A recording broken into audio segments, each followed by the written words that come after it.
Bonsoir à tous, bienvenue dans Soir Info. C'est le premier jour de la semaine, on est heureux de vous retrouver comme tous les soirs, donc du lundi au vendredi jusqu'à minuit pour débattre des sujets qui font l'actualité. Au sommaire ce soir, notamment, les commerces pourront-ils rouvrir avant le 1er décembre? Docteur Hamon, vous êtes avec nous depuis une dizaine de minutes, vous écoutez nos discussions et nos débats. Peut-être un premier commentaire sur ce qui a été dit, et notamment sur la détresse de ces commerçants à l'image de Madame Lacroix qu'on vient d'entendre.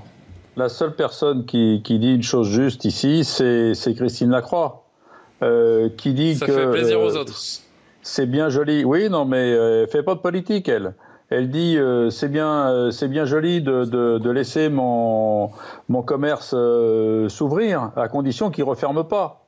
Et on voit bien que actuellement, le gouvernement, il navigue pas à vue. Il regarde effectivement le taux de contamination. On sait qu'il y a des signes qui sont un petit peu encourageants, et notamment quelque chose dont on ne parle pas souvent, c'est la surveillance de la circulation du virus dans les eaux usées, qui est en train de diminuer en Île-de-France.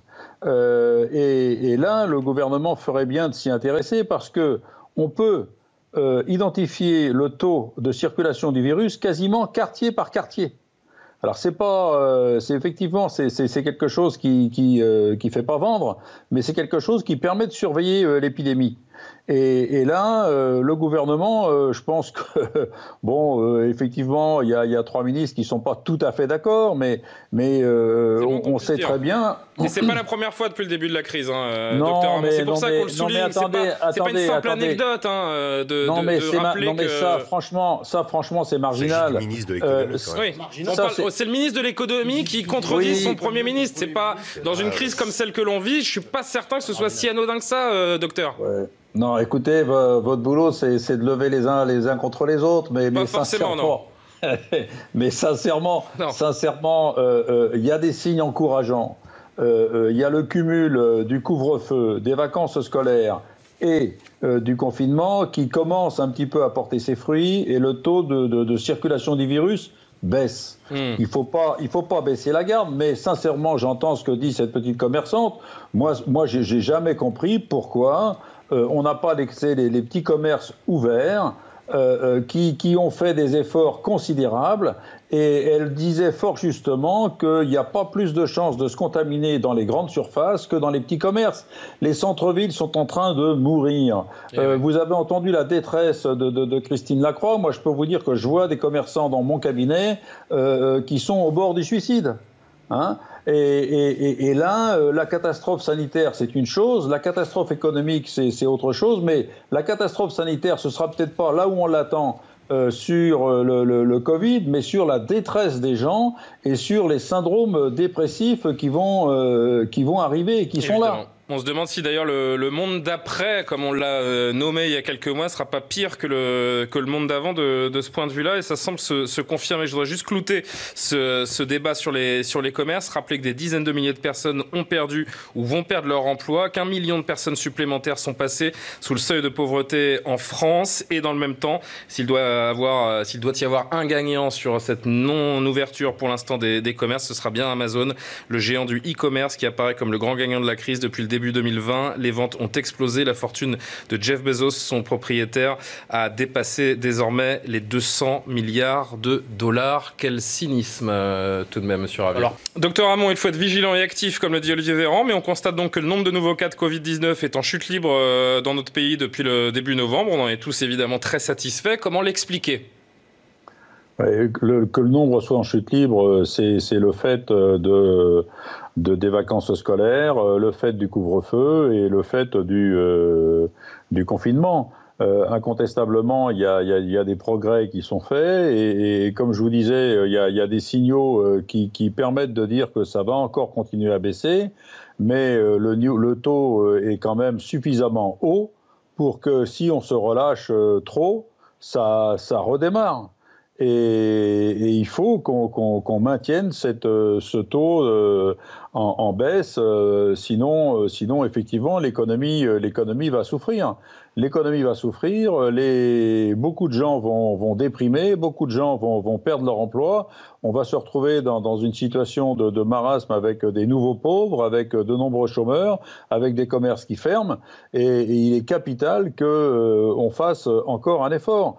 Mais en même temps, quand je vois qu'on sort la boîte à claques, qu'on est en train de coller des amendes à tort et à travers des 135 euros et qu'il y a des députés qui veulent coller des 10 000 euros à des gens qui n'en peuvent plus, qu'on mette en cabane le type qui a monté sa fête à 300 personnes hier, là c'est totalement irresponsable.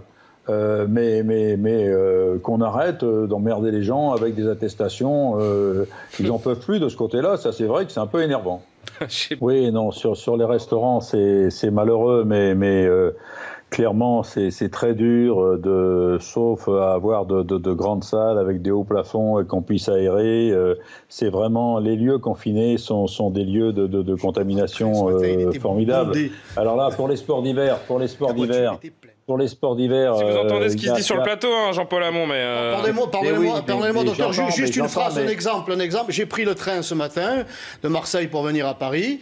Eh bien, dans ma voiture, la voiture était complète. Nous étions les uns à côté des autres. Le train était plein. Alors, nous portions le masque. Il y avait une annonce de la part SNCF, portez le masque, sinon c'est 135 € d'amende. Mais, ma foi, mon bras touchait le bras de mon voisin. Donc, bon, voilà, on est en pleine hypocrisie. On se donne bonne conscience en donnant des consignes, mais qui, en réalité... Dans un train, vous êtes masqué. Dans un restaurant, vous n'êtes pas masqué. Vous émettez des postillons. C'est triste, mais c'est comme ça. On peut recevoir que la moitié de la clientèle potentielle. Je pensais à la situation des sports d'hiver. Vous savez, bien souvent, quand vous allez au ski, même quand il fait pas très beau, vous mangez dehors. Donc, incontestablement, il va falloir ouvrir au maximum les terrasses et puis indemniser les gens à la hauteur de ce qu'ils vont perdre, parce que ces gens-là, il faut surtout pas qu'ils ferment. Donc, ça, c'est le boulot du ministre de l'économie. Mais les gens, ils peuvent maintenir une activité. S'il y a une activité qui peut être maintenue, c'est celle des sports d'hiver, où les gens, ils sont dehors les 3/4 du temps, et que s'ils rentrent le soir dans leur appartement et qu'ils ont la possibilité de dîner dans leur appartement, mon Dieu, les restaurateurs, ils pourront peut-être faire du portage de repas. Il va falloir qu'ils changent leurs habitudes, parce que le soir, c'est ça qu'il faut préparer, mais il faut surtout pas interdire aux stations de sport d'hiver de fermer, de fermer les restaurants. On est mal barré, hein, docteur Hamon, parce que pour l'instant, c'est pas vers ça qu'on se dirige, hein. Il faut bosser, mais justement, il faut bosser autrement. Il faut apprendre à vivre avec le virus et puis indemniser à la hauteur de leurs pertes les gens qui vont quand même maintenir leur activité. C'est pas au ski que vous allez vous contaminer, hein. Non. Oui, non, mais les évangélistes sont là pour rappeler que les clusters, ça existe dans les lieux saints, hein. Alors certes, les églises sont très hautes, certes, les gens vont porter des masques, mais si des gens sont pas masqués et chantent dans une église, je peux vous dire que les clusters, il y en a eu aussi dans les chorales, hein, donc il faut faire extrêmement attention. Extrêmement attention. Il faudra aller à l'église, mais peut-être pas chanter, quoi. C'est ça que vous nous dites. Bah, s'il n'y a pas de cantique à l'église, pas chanter, ça va pas être pareil. Hein. Bah, on mettra des CD. Bon, merci Jean-Paul Hamon. Pardon, on essaie de sourire un petit peu de temps en temps, pourquoi pas, hein, ça fait de mal à personne.